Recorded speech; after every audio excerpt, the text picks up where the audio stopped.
Good evening. Welcome to the Hepburn Family Arcade.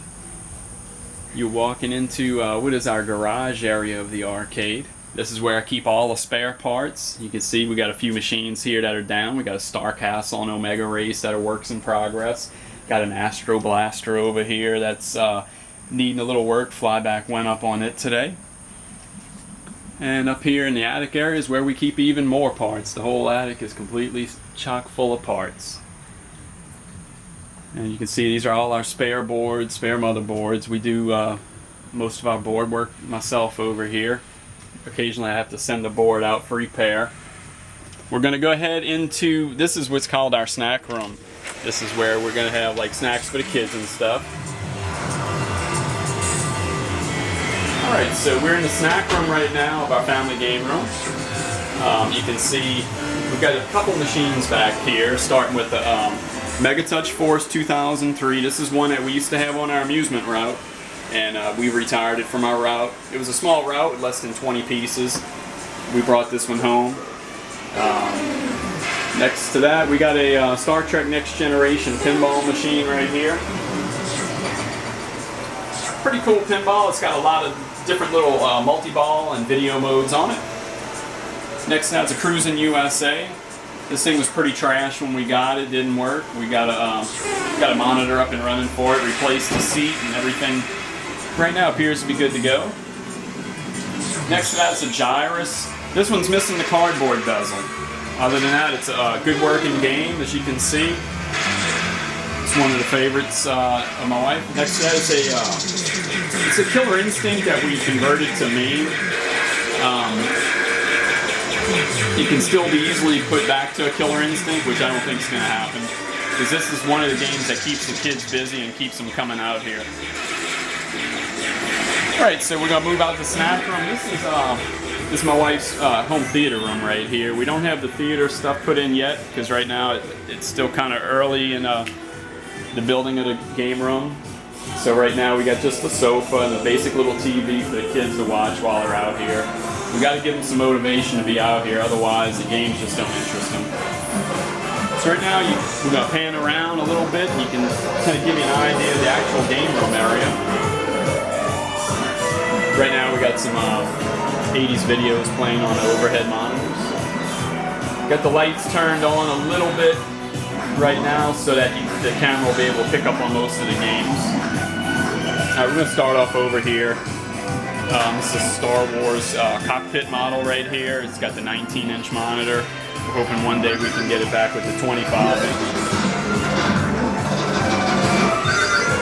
Fun game, but just not the same without the 25-inch in it.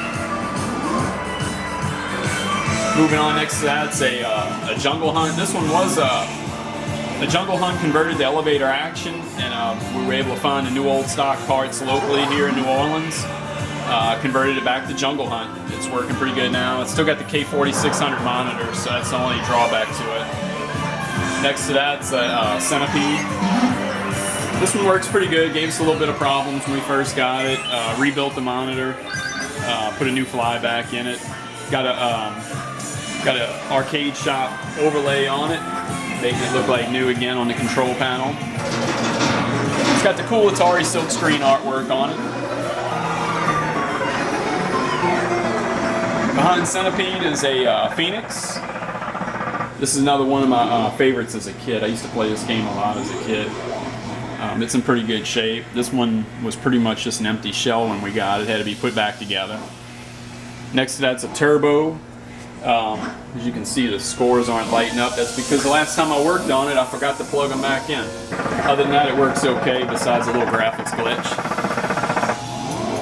Right here, you can see it's a Tron. This one here had a few problems with it, a few little issues. Managed to work our way through it. Got a new overlay on it, as well as some other new graphics on it. Got the track mode sound enabled on it, which I don't know how long before that drops. It's completely crazy to turn that off. Over here in the corner is a Donkey Kong Jr. game that I used to play a lot when I was a kid. Next to that's Williams Robotron. This one's got the lithium battery mod on it to keep the high scores saved. Next to that's Zaxxon by Sega. This is another game I used to play a lot when I was a kid.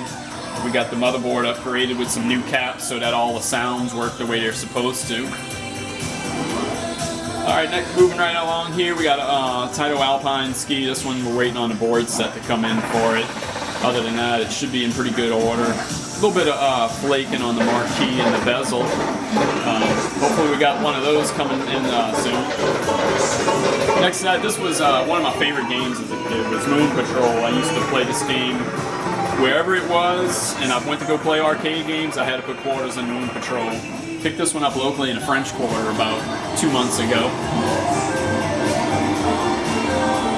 Next to that, we got a Frontline. Not one of the favorites of the family. I kind of like it. It's kind of a neat game. This game used to be pretty much everywhere when I was a kid. Gameplay is really hard on it. Next to that, it's a Gorf. It's my wife's favorite game out here. Everything's working except the little lights and the joystick, but yeah, we'll get that run sooner or later when we get some time. Moving on down, we got a Frogger. This one's got some intermittent sound issues. Sometimes the sound works and sometimes it don't. So it's another one of those I'll get to it projects. It does have a new overlay. Just put a brand new overlay on it today. Got off of eBay. Next, that's one of the top classics of all time, Donkey Kong. It's working all the way. A little bit of hum in the soundboard. We'll get that working soon. Next, that's Cosmic Avenger. This is the only game that we have by Universal. Really difficult game to play. As you can see on the screen, it's got some RAM issues. Another one of those back burner projects because it is playable right now. When you think of classics, I mean, Pac-Man's got to be like the #1 classic of all time. This game was being brought to the landfill. We managed to be in the right place at the right time and grabbed it before it went in the landfill. Worked on it a little bit with some real minor issues and got it up and running. Next out is a Cabaret Eagle. This one we got a repro overlay from Game On Graphics. It looks really good now. The original overlay was all tore up. This is a game that every time I plugged it in over the years, it just always came up and it was working fine. Never really had any problems with it. Next to that, we got Rockola Fantasy, the gorilla with the thumbs up. One of the early speech games. Gameplay's not that great, but it's still a pretty fun game. Right here, we got Valley Bump and Jump. This one had some monitor issues when we brought it home. Managed to recap the monitor, got it going. This old game's got a new bump and jump overlay coming on our way soon. Next, that's an obscure Atari game called Liberator. It's got the cool Atari graphics. Other than that, the gameplay is a really hard game. I play it every once in a while, but it's one that you can't get very far on it. As you can see, it's got the Atari silk screen graphics on it. Really nice graphics, real colorful. So of course, when you got one like that, you have to put another one with colorful graphics, and namely Food Fight. This one here gave us a lot of problems when we brought it home. A lot of monitor issues, a little bit of control issues. Worked through it, and you can see it's up and running now. Next to that's another one that we just got working about a week ago. It's a Williams Bubbles. Managed to get a new old stock overlay for this thing from USAA the other day. Brought it home, had a lot of corrosion on the motherboard, so it took a lot of soldering work to get all the corroded sockets working on it. Across from that's a Stargate. Just got this one working about a month ago. This is another really difficult game, but it's one of those iconic games from Williams that you gotta have. It's just like Defender. Moving on, we got Joust. It's another great Williams game. Working pretty good. Gave us a few little issues with the motherboard. Next set, you got Popeye singing to us right now. This one we picked up in the French Quarter about 2 months ago, along with the Moon Patrol. Had a little bit of problems finding that offset T-molding, but we managed to find it the other day from one of the KLOV members, so we ordered that, and it's on its way to make this one look good again. Moving on, it's another one of our dead games, one of the few dead games we have in here. It's Kickman. Got motherboard issues, which isn't all that uncommon when you think of MCR games by Midway. Next to that, Centauri Time Pilot. This one here we had for sale on Craigslist, and then I changed my mind when it came to selling it. So we brought it into Gameroom, and we're waiting on a Repro Marquee, which should be coming out in the next month or so. Gameplay is pretty fun. Everybody in the family seems to like it. Next, that Space Duel. This is one that you go through some great lengths to get some games. This one was actually at a used storage place out in the middle of the woods. The used storage place had a sand bottom to it, so this game was literally laying in the sand when we picked it up. And just a little motherboard issue. Got another motherboard, and it's working well. Speaking of MCR games that have problems, got a Wacko right here. This one's got some RAM issues. Got a loud hum in the soundboard, which I think I've got narrowed down. So hopefully this will be one of the next projects that we'll get up and running. As you can see, next to Wacko, we got a little raised platform. This allowed us to put the bathroom where we did. Otherwise, the bathroom would have been sitting smack dab in the middle of the game room. So we got Donkey Kong 3 right here. This is one we were debating whether or not to keep or sell, and we decided to go ahead and keep it because it's a pretty fun game. Moving on, we have a Hubert. A little bit of sound issues when we first picked it up, but we managed to work those out. It's one of my wife's favorite games. Speaking of wife's favorite games, next to that's Midway Bosconian. Kind of an obscure game, you don't see this one a whole lot. Pretty fun game, been having this one for a good bit of years. Power supply actually died on it the other night, managed to hack in another switcher. Doing a little panning around here, kind of give you an idea how everything looks from the platform.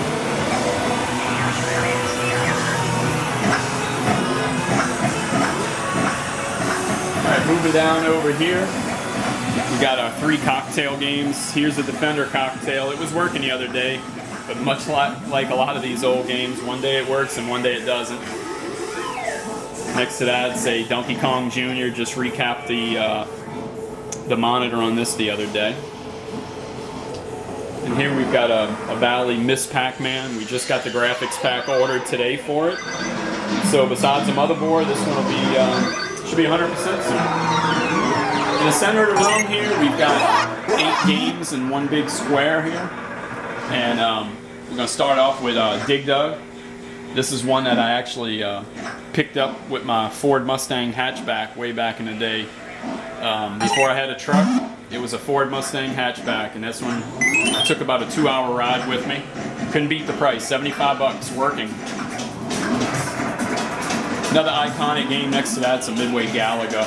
Just put a new overlay on this the other day. Got some intermittent motherboard problems. Tonight it decided it wanted to behave. It actually booted all the way without locking up. Next up, Atari Asteroids Deluxe. This was the second game I picked up probably 20 years ago. Fun little game, but really, really hard. Really difficult game, but it's got the reverse, that one-way mirror in it, which makes it kind of cool. Because it looks like the screen is actually floating in front of the backscape there. Next to that, when I started playing video games as a kid in the early 80s, this Tempest, this was my first favorite game that I ever had. Everywhere I went that had a Tempest, I played it. This one here is a pretty unique specimen. It's got a lot of new parts on it that I traded a few games for it to get. Alright, back to back with the Tempest. This is the first game that I picked up 21 years ago. This kind of got it all started for me right here. Atari Crystal Castles. The local amusement company had a sign up that said video games $195 and up. I went in the showroom floor and saw this one, and that's when the obsession began. Next to that's another game that was kind of everywhere when I was a kid, an Atari Kangaroo. I remember the local Chuck E. Cheese had this, like 2 or 3 of these in there, and it always got a few tokens from me. Next, that's a Burger Time that's in pretty good shape, but unfortunately the motherboard decided it wanted to just not work anymore. So we sent it off to El Dorado and we're waiting to get that back shortly. Next to Burger Time, Atari Millipede. Kind of like the sequel to Centipede. Fun games, got a few more insects and stuff to deal with.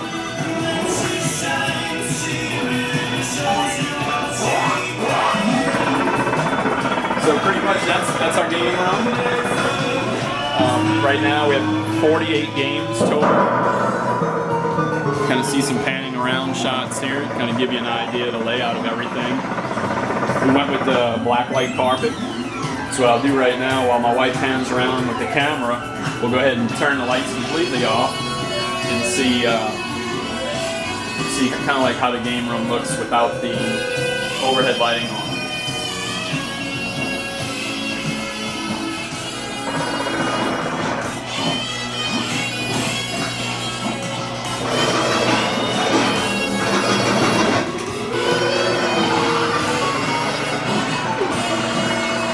This is like our family time machine here. You can go in this room, turn the music, the videos on, turn the games on, and it's like stepping back 30 years in time, like it was when I was a kid.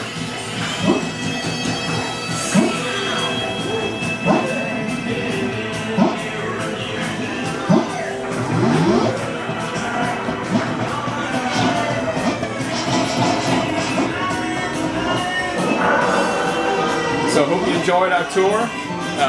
As we get more games working, we'll do a revised video. And stay tuned for the new videos. Thanks.